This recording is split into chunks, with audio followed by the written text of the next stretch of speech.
You're listening to the Money Mike City Kitty Radio podcast. How we doing? My, the WNBA is fantastic. You know what? I'll put it to you just as straight as I could. The WNBA is fantastic. Caitlinclark takes down the Minnesota Lynx. Takes down the Minnesota Lynx, folks. And when you start talking about it and you start trying to understand it, you start trying to say to yourself, well, what really happened? It actually happened. Okay, 81-74 on the Lynx home court. Okay, you're talking about Coach Reeves, U.S. Olympic coach, was taken down. Now, here's the deal. What I tell you guys, Caitlinclark is going after him one by one by one. And what I mean by one, I told you, Team USA not selecting Caitlinclark. All the excuses, all the opinions, all the fabricated stories that Caitlinclark doesn't belong on Team USA. Skip that, folks. We're past that, okay? We're moving forward. Caitlinclark is the MVP of the WNBA, and Caitlinclark has her mind on a WNBA championship. And when you're taking down the Mercury, you're taking down the Liberty, you're taking down the Lynx, okay? One by one by one, she's going to take them down. And let's get to the game and really see what happened. You know what? You got 81-74. They battled back. They held in there, and they commanded the fourth quarter. Now, let's go over Caitlin's numbers. You know what? Here's the deal. Didn't shoot it well, but did a whole lot of other more things on the court. Okay, really did a whole lot more things on the court. And you guys can talk about the Liberty of Nesto and all these players. Nah. Let's talk about it. 5 for 17 coming out of the field goals. The last two games, three-point shots been off. Okay, there's no doubt about it. 2 of 11. Comes back 5 for 5 from the free throws. Gets 3 rebounds. Comes across 6 assists, 2 steals, 6 turnovers. We even out, came out a +1, and gave us a total of 37 minutes. Now, here's the deal. You got old Mitchell. Man, old Mitchell gave us something today. And you know what? Mitchell's an all-star. Really, you got 3 things going on with the Fever, okay? You got Caitlinclark is the best player, MVP of the league.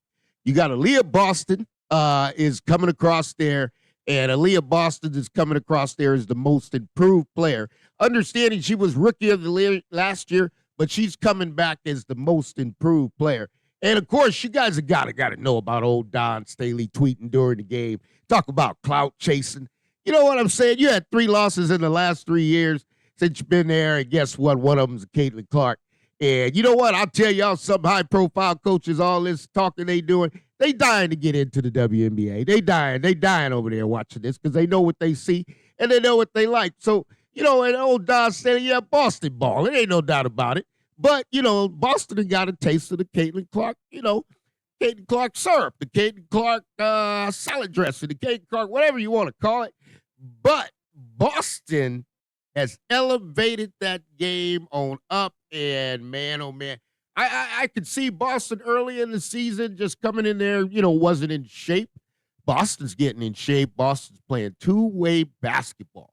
And you got a 3-headed monster that's going on the Indiana Fever, and if Mitchell can give me what she gave me, a +14, 21 points, 8 of 18 from the field, 3 of 9 from the three-point line, and Mitchell got me 4 rebounds today and 3 assists. Okay, that is outstanding for Mitchell, and Mitchell just makes big plays. Now, it's one of those things where you go, okay, is Mitchell a shooter? Is she a scorer? Mitchell's a scorer, not a shooter, but she's still going to shoot no matter what, and the confidence level goes off the chart. Now, let's talk about Boston, okay, because we're going to talk about Boston, what happened, because I got to break all of this down to really, because here's what the Fever did with the Minnesota Lynx. They ran 3 guards at Caitlinclark, 3 different defenders trying to shut her down, okay? They ran at her. They tried to do it. They tried to execute out, and now what the Indiana Fever, okay, are doing, and here, unless something miraculously goes wrong, the Indiana Fever are now able to stand on their game. They don't have to adjust as long as the Indiana Fever play their game, the ball rotation, the ball movement. You got to get there on the transition defense, and you got to get the defensive rotations. they don't have to worry about at all playing anybody else's game or worried about because they got a three-headed monster, and you got to have that three-headed monster. And what's a three-headed monster? Well, we know Las Vegas got Chelsea Gray. Okay, you got Jackie Young. Okay, so you know, and you got Plum coming in there, so you got a three-headed monster that you got to guard. Now, here's where it got a little interesting, and we got to figure out how we're going to get her back in change in there. You got NaLyssa Smith, 4 for 7, 3 for 3. Okay, went across the board, just 3 assists. Didn't get on the glass like she normally does and came out of -11, so that was a little frustration game right there. Now, I do see something I like, Dantas. That's a pro, that's a vet. That one there knows how to seal, and that's something the Fever are going to have to get better at, but that's coming. They're going to have to seal off that. First started out the game with a couple turnovers and didn't quite seal it off quite enough, and we can adjust to that. But I like her game. Wheeler couldn't get going, just not there. Now, let's talk about Hole. Lexi Hole, boy, that's a defender. Now, here's what Hole's got to realize. Your minutes are not determined on you scoring at all. I mean, you just got to play lock-up defender, and you can go down the stretch. They're trusting you in the last 5 minutes of the game.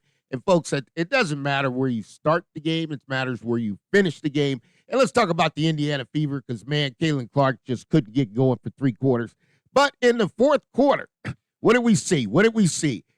Indiana, first quarter, played head up with them. Head up, 2019. Minnesota bounced back. Second quarter, head up again. Okay, and I'm talking about great execution of basketball, manufacturing points, patience, taking you deep down into the shot clock. And what is it? The WNBA is fantastic. Because what you saw today, folks, was playoff basketball. That tempo's going to get down, down, down. Who can execute the best and who can run through that clock? And Caitlinclark did a great job of managing that clock in the fourth quarter. They went ahead. They got the Lynx, got their run, and they came out, as you could see, in the third. But here's what I know about the Fever, what the Fever got going on, how the Fever going to do it, how the Fever want to do it. This is what I can see. And when you start getting in here and you talk Christy Sides, because Christy Sides is like the butterfly on the sideline. I mean, her wings are slapping and slapping and slapping and moving around and moving around. But you know what? If that's what she does, that's what she does. At the end of the day, here's what happened, okay?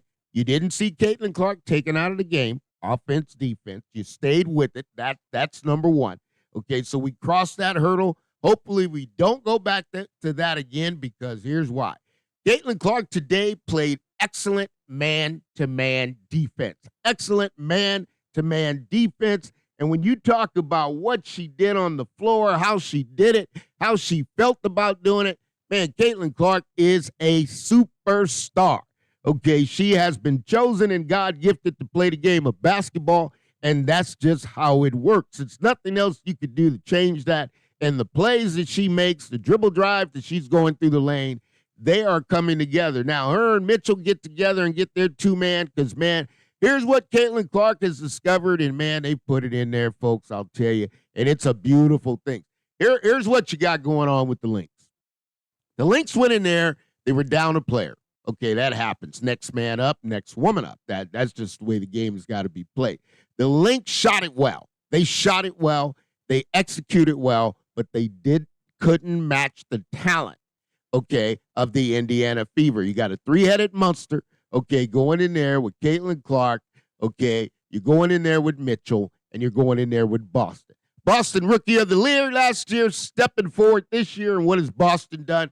Boston's most improved player in the WNBA. Now, here's the way it looks out, and I'll tell you, I mean, I always tell you, it's my opinion, okay, but if it becomes the truth, then I've given you the facts before they happen. This situation could very well end up like Magic Johnson and the LA Lakers when the rookie came in and took them to the WNBA Championship. And here's where the WNBA, which is fantastic, I say it again, the WNBA is fantastic. Here's what the rest of the W needs to be worried about. Man, if Caitlinclark gets her whole team to cooking, y'all going to be like hot grits with no butter. Okay, you're going to get blazed off the court.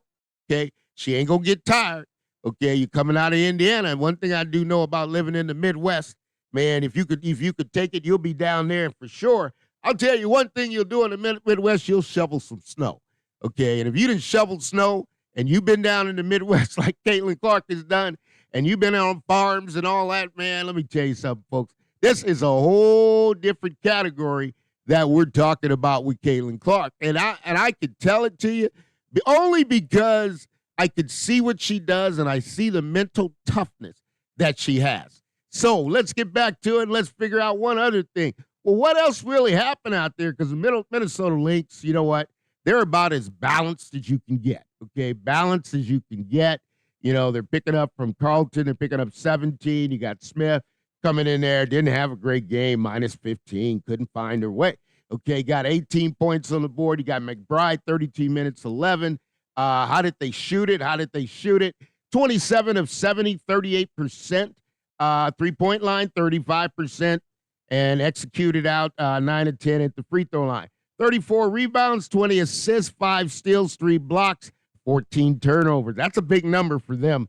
They executed so well, they probably don't turn it over as much, and that was really good. Now, let's go to Indiana Fever, and how did they execute it out? What did they do? They shot 44%, okay, coming in there from the field. Okay, they got up 70 shots. So both teams just played good manufactured possession basketball. Fever three-point line had struggles again. This team can shoot over 40%. If they get hot, they'll get to 50. But again, they improved. But they're trending forward. They just didn't fall forward that much. Last game, 19% coming back here. You're going to come back again, 27%. Okay, so now you're moving forward, 90% from the free throw line. That's what you want. That's what you got to get. In the rebounding category here, with so many possessions, they lost the rebounding battle 31-20. 34, they won the rebounding battle 34-31. And coming back in there, they came down by 1 on the assist. That's good. 6 steals. I love that. Here's the most important stat you'll learn when you could see who's going to get stops, win the game. 5 blocks, okay? 5 blocks. What did Caitlin come out? Evened out a 1-to-1 ratio on assist to turnover. And some of those, man, we got to get some stickum. And some of them, man, we just got to know the ball's coming. And some of them there, we got to quit taking so many chances. Because in playoff basketball, folks, I'll tell you, it changes. It does. It gets more excited, more intensity. It's going to hit the floor. But here's where I got to just tell you, the Fever are so good that they out-physical the Lynx, okay? The Fever are more physical, can take you down. Let's just get right to that. What can we get the fear out of something? Samuel, shoot the ball, babe. Just shoot the ball. Ladies, you got it. Shoot the ball. If you can get there, I mean, there's no doubt about it, and you can grind out with the Lynx because the Lynx get their wins by just grinding you out, taking you deep in the shot clock. So those are things that you just got to go with. Aliyah Boston, there's nothing else you could do. I mean, you're two-way playing now, and you're waking everybody up. I noticed Smith didn't get going. Smith's got to kind of play defense, not utilize the body, playing too close, get extension, make them shoot over the top. That would be great there. And for Christy Sides, man, here's what's going to happen. You know what? Christy Sides going to fall into being Coach of the Year. Okay, I know that there's a lot of fans may not want to hear that, but that's really what's going down here, folks. Christy Sides is going to be the WNBA Coach of the Year. Caitlinclark's going to be the MVP. And next up, we're going to be talking about can the Fever win a WNBA championship.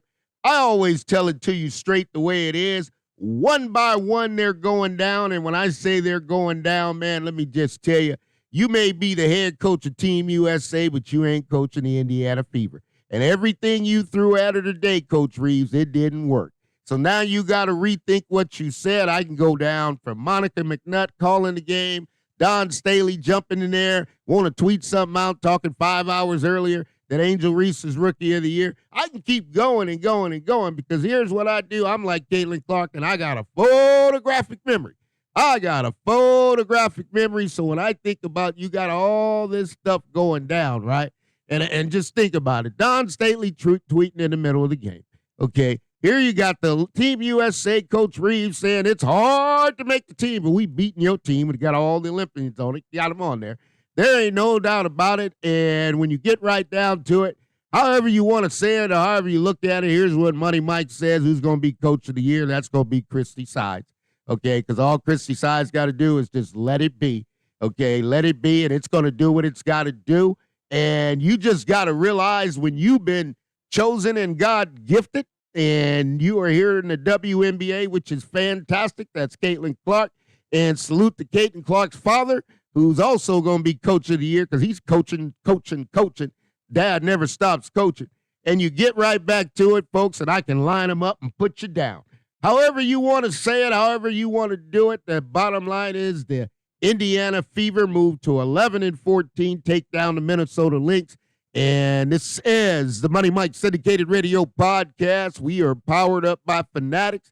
We keep telling you the same thing over and over and again. It's my opinion, but if it turns into be truth, you got the facts long before it happened. And the rest of the media, they'll catch up and they'll claim they become a genius.